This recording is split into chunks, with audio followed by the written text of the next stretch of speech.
Hello, welcome to my talk on Euler equation. In here, we will see the detailed explanation and the derivation of Euler equation. As we know, Euler equation is the fluid dynamic equation for inviscid flows. That means the Euler equation excludes the fluid viscous forces. In this talk, we will see why we need to study Euler equation, and we will see the fluid domain discretization and the fluid state, and we will talk substantial acceleration with a further explanation. Then we will have a look at the fluid dynamic equation with a discussion of the fluid dynamic equation. We will see the fluid body and the surface forces for the fluid dynamics. And lastly, we will have the Euler equation. Euler equation is the moment equations for fluid dynamics for inviscid flow. And the question here, why we need to study Euler equation since all fluids are viscous. The reason for this is the Euler equation is the first generalized equation for fluid dynamics. This is an extension of the Newton's second law of motion for point mass to the fluid motion. And the complete fluid dynamic equation, the Navier-Stokes equation, is based on the Euler equation, but only include the fluid viscous force in the equation. In reality, the most common fluids are the air and the water. Both fluids have very small viscous coefficients, and in many practical applications, these two fluids can be regarded as inviscid fluids, as we have seen in Bernoulli's equation and potential flows. The Bernoulli's equation is the most used equation in fluid engineering, which is derived from the Euler equation. The very useful potential flow theory is working also with the Euler equation. In the Eulerian representation, the fluid domain is divided into many small regions, and on these regions we will study how the flow passes the region, or what is the pressure in the region, etc. The fluid states indicated by the fluid velocity vector v, the fluid pressure p, fluid density ρ. In the Eulerian representation, these fluid states would be the functions of the independent variables x, y, z, and time. So vector v would be given as the function of x, y, z, and t, with the component u on the x-axis, v on the y-axis, and w on the z-axis. The pressure and the density are the scalar, so they expressed as the functions of the independent parameters x, y, z, and t. So here we examine the individual region, and we will solve the fluid states for the velocity vector, pressure, density, etc. For a specific flow, an incompressible flow, the density would be a constant. Such an incompressible flow has been widely studied and applied. For instance, the low-speed airflows past the airfoils, the flow in the ocean waves, etc. In the Eulerian representation, the fluid acceleration would be calculated as this based on the fluid velocity vector v. As we have mentioned before, the fluid velocity vector v would be the function of the independent parameters x, y, and z, and t. Therefore, we can use the chain rule of differentiation. We can obtain the fluid acceleration in the Eulerian representation given as this. And as this, here u, v, and w are the component of the fluid velocity. And this expression is called the substantial derivative. And in many textbooks, this substantial derivative is indicated as the capital D vector v over capital DT to distinguish the normal differentiation of the vector v with regard to time t. Here, we will make the explanation what is the local acceleration. This part, the partial differentiation of the vector v with regard to time. This partial differentiation can be understood at the given position p, which is fixed in the fluid domain, and the local acceleration is due to the change of the local velocity vector v from time t to time t plus delta t. Thus, the local acceleration is given as this partial differentiation with regard to time. This means when we calculate the partial differentiation, the parameters x, y, and z are kept unchanged. Here in this slide, we will look at the convective acceleration, these three terms in the substantial acceleration. So we can see when the fluid particle moving from one place to another place, that p at the position x, y, z at time t move to p prime. The position is defined as x plus delta x, y plus delta y, and z plus delta z at the time t plus delta t. So on the fluid path line, the velocity component u, v, and w would be given as the partial differentiation of x with regard to t, y with regard to t, and z with regard to t respectively. Now we look at the expression for the convective acceleration. The partial differentiation of vector v with regard to x is the gradient of the velocity vector v in the x direction along the path line. Therefore, the partial differentiation vector v with regard to x times delta x would be the change of the velocity vector along the path line due to the change of x.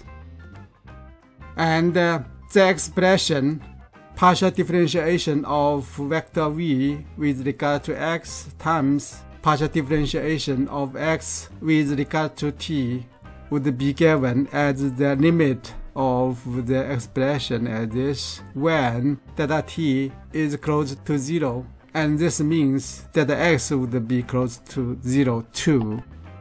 So this expression is the acceleration vector along the path line due to the change of x. So similarly, the other two terms, this and this, would be the acceleration vectors along the path line due to the changes of y and z. In here, we will look at the dynamic equation in the Eulerian representation. Take a small fluid region of volume delta v, see here, and we suppose the fluid velocity is expressed as the vector v the density would be rho. Thus, the dynamic equation would be given as this based on the Newton's second law of motion. This is similar to this dynamic equation for the Newton's second law of motion. So we can see rho delta V would be the mass of the fluid in the small region, and the substantial derivative vector V with regard to t would be the acceleration of the fluid in the region, and the vector Fb is the body force.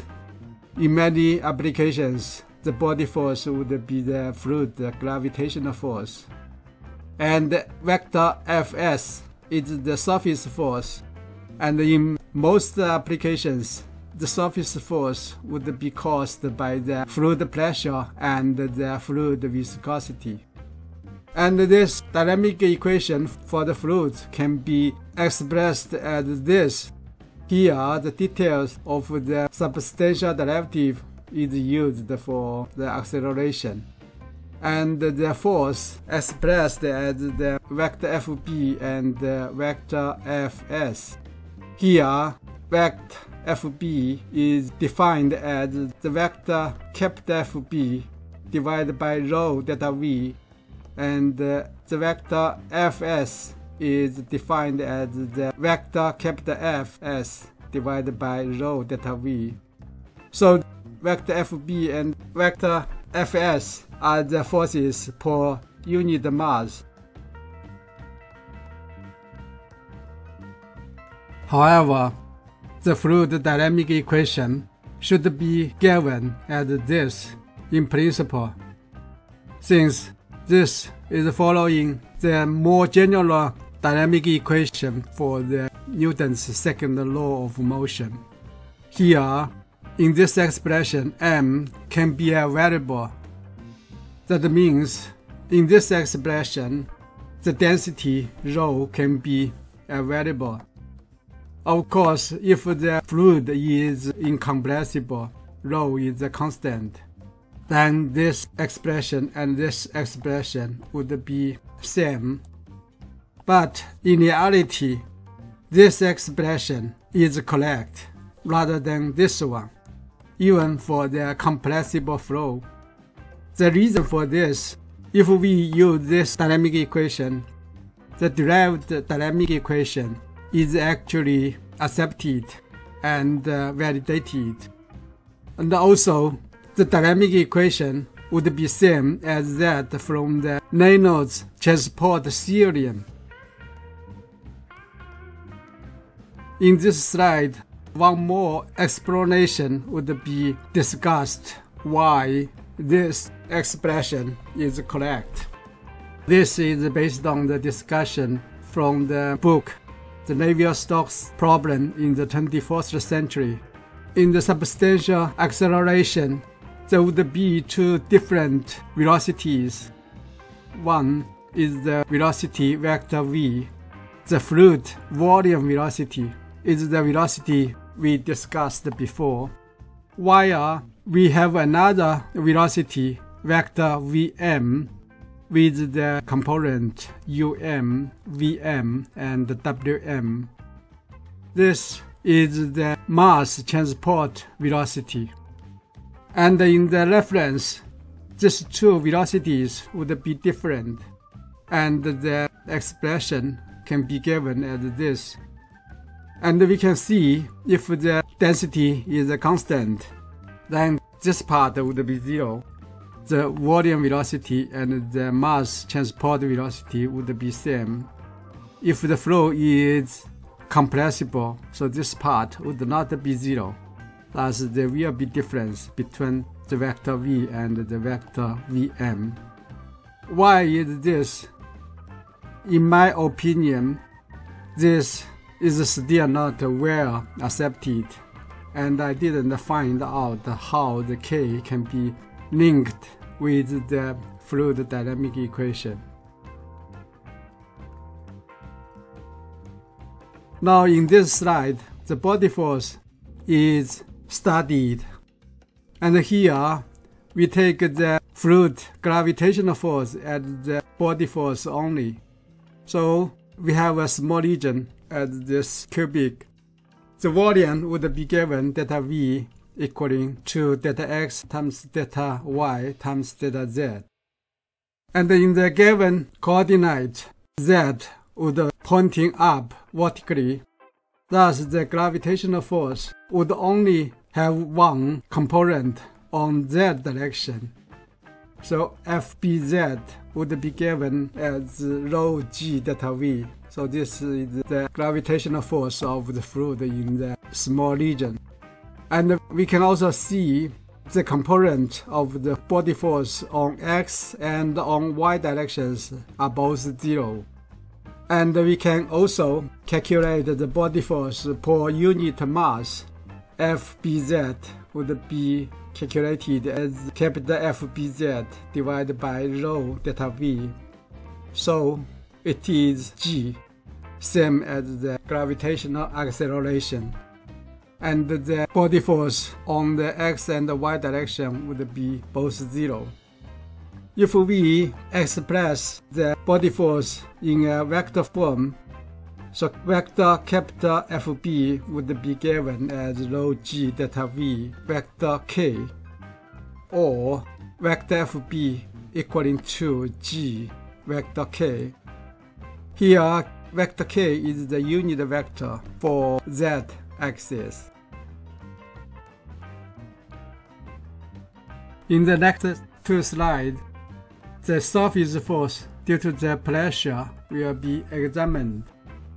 The same cubic will be used as in the previous slide. First, we look at the y direction. The surface force due to the pressure on the fluid in the small region is calculated as this, capital Fsy as this. Here, if we take the pressure P at the center of the cubic, and we can calculate the pressure at the both sides. On the left-hand side, it would be P minus the partial differentiation P over y times half delta y. And the area would be delta S1 equaling to delta x delta z.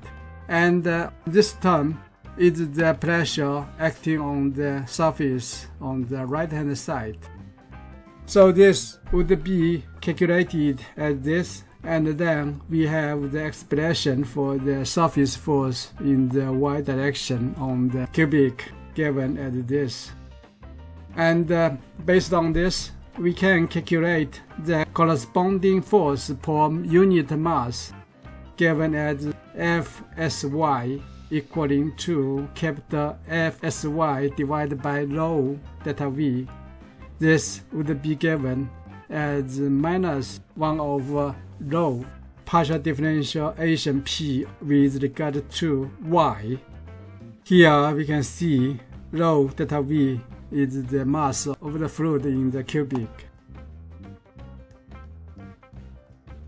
In the same way, in the z direction, the surface force due to the pressure would be calculated as this. So the first part is the pressure acting on the bottom surface that has 2. And this part is the pressure acting on the top surface that has 2.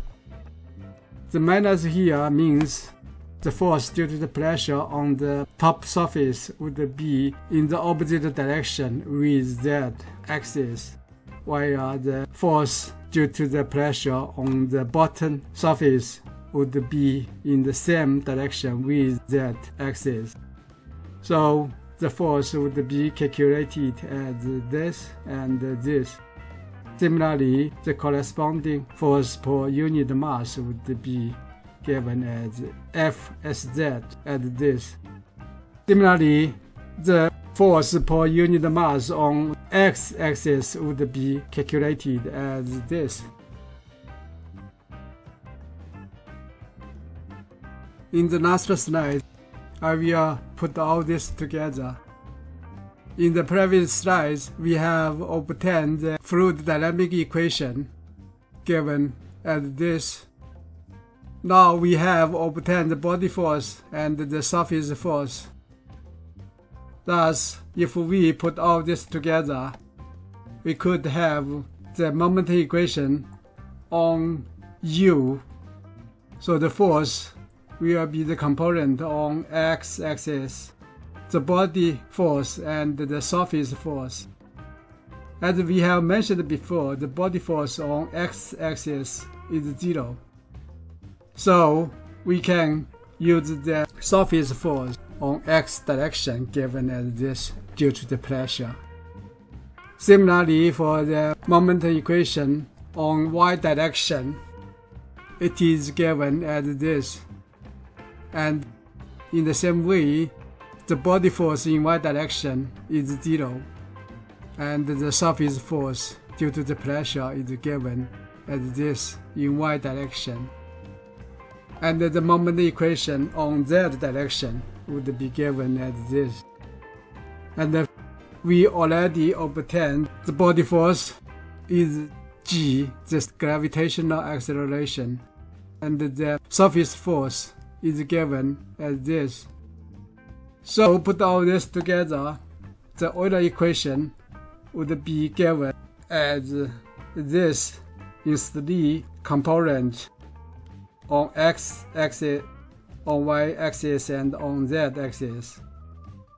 Here we can see all the moment equation would be very similar for x, y, and z. Only in the z direction, the fluid gravitational force as the body force is given as g here.